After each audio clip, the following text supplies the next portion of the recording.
Do I wake up at 5 o'clock in the morning? Do I stay up till 2 in the morning? Do I write for 20 minutes or for 2 hours? What is the right answer?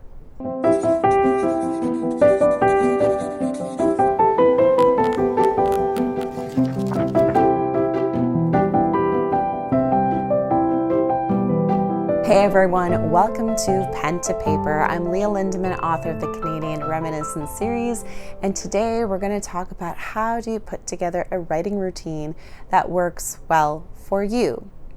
And the reason why I'm saying well for you is because we're all different. Duh.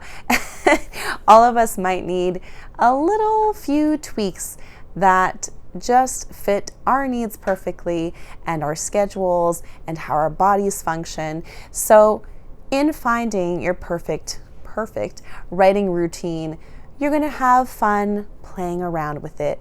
Don't think that you're going to get it down perfectly the first time. You might, but don't set yourself up for that expectation either. Enjoy the process of maybe discovering a little bit more about yourself and figuring out what works for you. So before I even get to how much time you put toward writing in your day-to-day writing routine or less sporadically, I'm going to just throw this out there. That's maybe something you haven't thought of before, and that is exercise or movement, and that how it actually engages the brain to be more focused when you're asking your brain to focus on a certain subject, whatever you want to write. So what can you do regularly or consistently as you're writing to put yourself in that mindset of, okay, I've worked, I've moved, and my brain is ready to function well. It could be going for a walk. Even Charles Dickens was known for going for his lengthy walks. It gave his mind the time to rest or perhaps to jog down his ideas of his stories while he was walking. Maybe you're into yoga, so grab a mat and do some yoga for 20 minutes. Or maybe you're into HIIT exercises like me, and that gets you feeling great, strong, and ready to tackle any project that you have. But I would really, really highly suggest that you find some sort of movement or exercise as a baseline factor to have some success in your writing routine. Now for time. All right, so everyone's different, and I understand that not everyone can write every day. I aim myself to write every day for about at least half an hour, which comes up to about 500 words, and I think that's doable for a lot of people. However, maybe some of you can't do every day. Well, then how often do you write?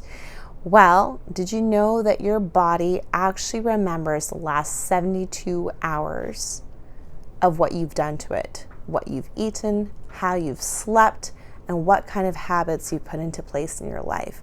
So if you've decided that every day is too much, or you don't think that it's attainable right now in your position of life, whatever that may be, then perhaps try to aim for once every 2 days. I wouldn't go past 3 days because, again, that's the 72 hours, and you don't want your body to forget the flow that you've created for it. So you want to set up habits that your body will have in its memory bank, and it will remember, oh yeah, this is the time that I've set apart to write. So whatever that may be, every day, every second day, try it out and see what works for you. Now, some of you may be early morning, not owls, early morning birds, early birds, and some of you may be night owls. Now, I have done both. I tend to be naturally a night owl, and I did try the early bird stint for a little while. It actually was really refreshing and great, but right now I'm doing pretty well with my night owl routine. It would be a very jarring switch to go from either or. So right now I'm sticking with the night owl routine. Perhaps at some point I will try the early bird routine. However, maybe pick one or pick a time when there are no distractions. So for me, I have 7 kids in the house. Either early bird routine or a night owl routine works for me because I'm alone, everyone else is sleeping, I can get done what I need to get done. But that's what you need in your writing routine, is free of distractions. So whether that's kids, also cell phones, put your vibrate on, or people just don't tend to call you or text you at 5 o'clock in the morning or maybe at midnight. So that would be a good time to do some work on your writing. What other distractions do you not want? Well, now let's get into a little bit of the physical space where you're going to do your writing.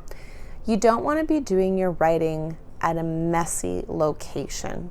So if you have a desk, then make sure your desk is clean and clear.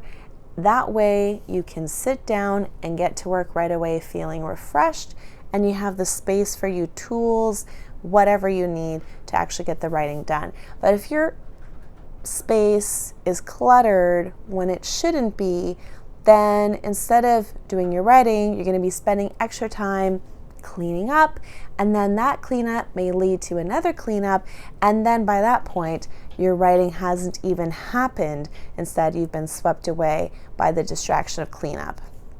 One other thing that you can get your writing routine to start off with a bang is music. Now, for my books, I have a playlist dedicated to them.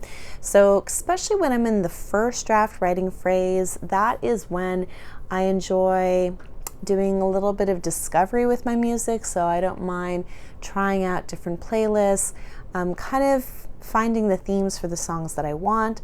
And then as I'm writing, that's playing in the background. And that actually having that music playing, because there's so much emotion that we feel with music, I'm able to transfer the emotions that I find in the songs into the stories. It actually helps craft what I'm writing. So for me, that's part of like, okay, settle down into writing mode, put this playlist on, and we're good to go.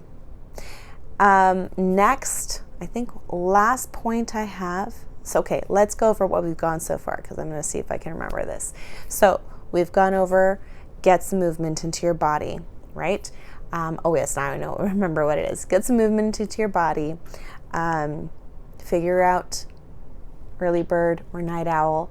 Figure out for how long and how often, either every day or every 2 days. Get your playlist on, have a clean space, and the last thing that I want to mention, maybe it's kind of like part 1 and part 2.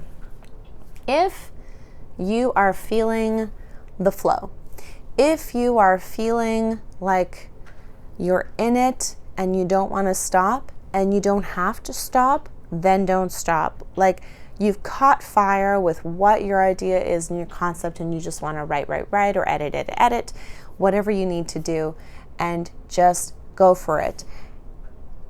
And let it catch fire and let it burn till it's all done, right?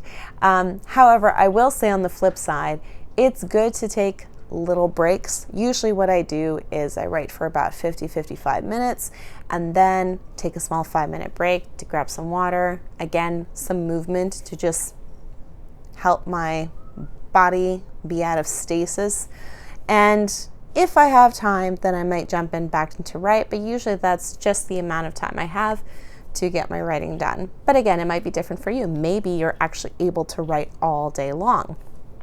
And if that's the case, if you're not caught up in the fire and getting your energy down and your ideas down and it's not quite coming, but you are working consistently at what you have, then definitely make sure you take the break every 55 minutes just to get your body moving, and so that way you can come back to your space refreshed and ready to jump into the task ahead of you, whether that's editing or that's writing the next scene in your book. So I hope that these tips have helped you maybe help jog or ideas or brainstorm how you can put your writing routine together. But please note that my writing routine is not going to probably be the same as your writing routine. It might look differently in terms of time or how long or how often, but something that you definitely want to develop as an author or a writer turned into author would be consistency.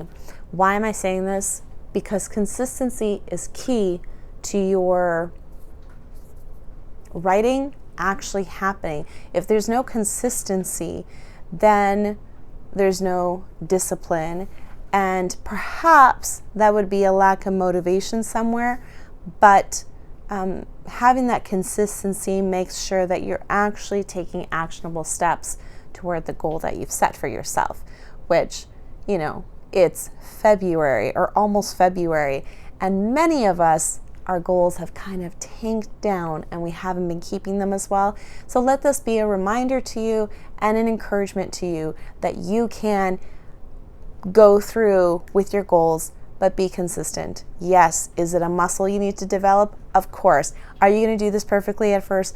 You're not.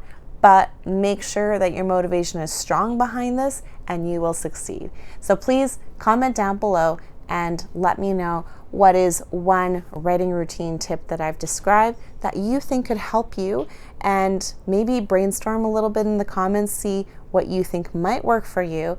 And I wish you all the best in setting up your writing routine for the new year.